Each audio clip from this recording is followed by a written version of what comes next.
The first of the Olympic-class destroyer to be built was of course the RMS Olympic, which turned out to be the only liner of the three that had a long successful life at sea. She was much loved by all the sailors on her and regarding what class they were in. As safety became more regulated, quickly the Olympic received considerable refit with strengthening of her hull, watertight doors and other improvements. Whilst the Britannic building was greatly delayed, which was due to the outcome of the court inquiry into the Titanic disaster, which was due to having been built earlier, and whilst the new ship was obviously more accessible. For the Titanic disaster, she was named the Gigantic, a name which seemed to be keeping of her sisters' names. However, the White Star Line later denied that she would be called Gigantic, and late in May 1912, she was announced that she would be named Britannic. Britannic's keel was laid on November 30th, 1911, at Harnham Shipyard in Belfast. But due to the consequences of the sinking and the massive loss of life on the Titanic, the Britannic would not be launched until 1914. She was constructed in the same gantry slip that was used to build the RMS Olympic. Thus, by reusing Olympic space, saved the shipyard time and money by not having to clear out a third slipway in size to those used for the Olympic and Titanic. With her building having been slowed down due to the war, once her hull and her main parts of her superstructure had been complete, except for the bridge housing and the funnels on boat deck, the Britannic was launched on February 26, 1914, and she was towed to the Harnham fitting out berth to complete the Britannic. Slowly the fitting out of the Britannic's interiors were almost complete, and she was looking good, with almost the same features of the Olympic. And her first class staircase had another feature. Rather than a clock, as on the previous sisters, she had a stunning paint surrounded by timber scrolls and elegant decorations. July 2nd, 1914, the White Star Line had announced that the RMS Britannic would commence her Southampton to New York service in the spring of 1915. In May 1915, she had her mooring trials of her engines. She was now fully prepared to enter the duties of war with only 4 weeks of notice. Tragically, in that very same month, on May 7th, 1915, the Cunard passenger liner RMS Lusitania was torpedoed and sunk 18 kilometres off the Irish coast by a U-boat. British Admiralty decided to requisition large passenger liners for the use of troop transport for the Gallipoli campaign, with the Mauretania and the Aquitania becoming hospital ships. On November 13th, 1915, the Britannic was officially requisitioned to become a hospital ship. She was still in storage at Belfast. She had to return to the Harnham shipyard to be rapidly made ready as a hospital ship. Her luxury fittings and furnishings were all removed and placed into storage. The Britannic was now able of accommodating just over 3,300 wounded. December 28, 1915, the HMHS BRITANNIC departed from Liverpool on her maiden voyage from Madaros located on the island of Lemnos. She made a call to Naples, Italy early in the morning, where she would load coal and then depart and arrive in Madaros on December 31st. Then depart bound for Southampton, where she would arrive on the 9th. After completing 5 successful voyages, the Britannic departed from Southampton on November 12, 1916, and it began her 6th and last voyage to the Mediterranean. November 21st, 1916, the Britannic was steaming full speed into the Kea Channel. At 8:12 am, without any warning, there was a very loud explosion that vibrated along her hull. The ship had apparently hit a mine that had been laid the same week by U-boat U-73. Captain Bartlett and Chief Officer Hume were on the bridge at the same time. The explosion on the starboard side between holds 2 and 3. The force of the explosion damaged the watertight bulkhead between hold 1 and the forepeak. Captain Charles Bartlett ordered the watertight doors to be closed immediately, sent out a distress signal and ordered the crew to prepare the lifeboats. Thankfully, on board the Britannic, there were enough lifeboats to accommodate all passengers and crew, even more if needed.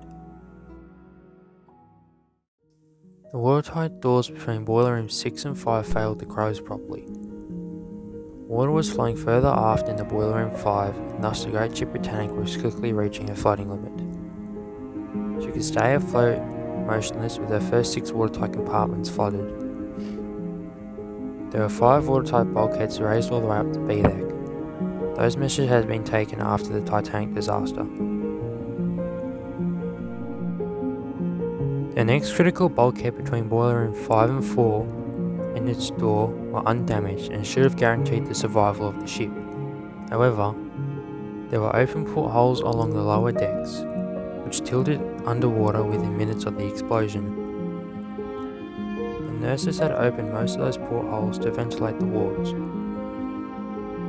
As the ship's list increased, the water level had begun to enter aft from the bulkheads between boiler room 5 and 4. More than 6 compartments flooded, the Britannic would not be able to stay afloat for much longer. At 8:24 am, the captain decided to take desperate measures and ordered to restart the engines and attempt to beach the ship. At 8:25 am, lifeboats are still being filled, but they are not allowed to leave yet. Yet without authority, some lifeboats leave the ship from the port side coming off the list. They are scraped along the side. In addition, the ship is underway again heading for the beach. The propellers are turning faster, and they are breaking the surface by now. At 8:35 am, things were increasingly becoming much worse as Captain Bartlett decided that there was little time left. Thus, he brought the ship to a great halt and ordered, "Abandon ship. All lifeboats be lowered and sent away."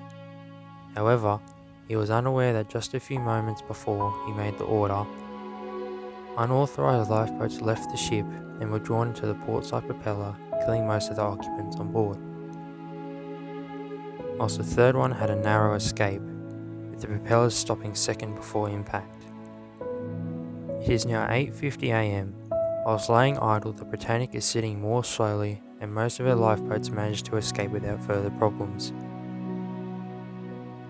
Bartlett decides to try again to beach the ship, restarts the engines, and Britannic's sinking rate increases again. Water is soon reported forward on D-deck.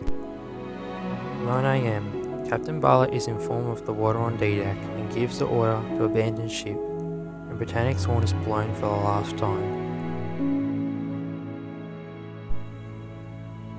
Water has by now reached the bridge, and Assistant Commander Dyke informs the captain that all have left the ship.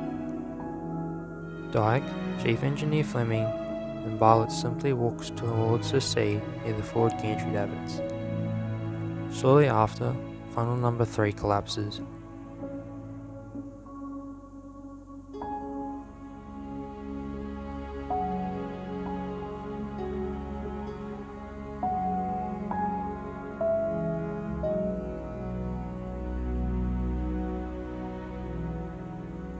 At 9:04 am, as the water is now 119 metres deep, the Britannic's bow hits the bottom whilst the stern is still above the surface.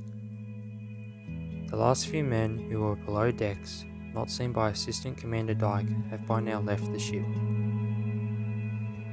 The HMHS BRITANNIC slips beneath the surface, going down to her final resting place. The Britannic sank in just 55 minutes. Having 1,066 crew and medical staff on board, there are only 30 deaths. The wreck of the HMHS BRITANNIC is in the Aegean waters, some 2 miles north of the Kea Island, in about 400 feet of water. The giant liner lies on her starboard side, hiding the impact of the mine. There is a huge hole beneath her forward well deck. The wreck lies in shallow enough water that scuba divers can explore her.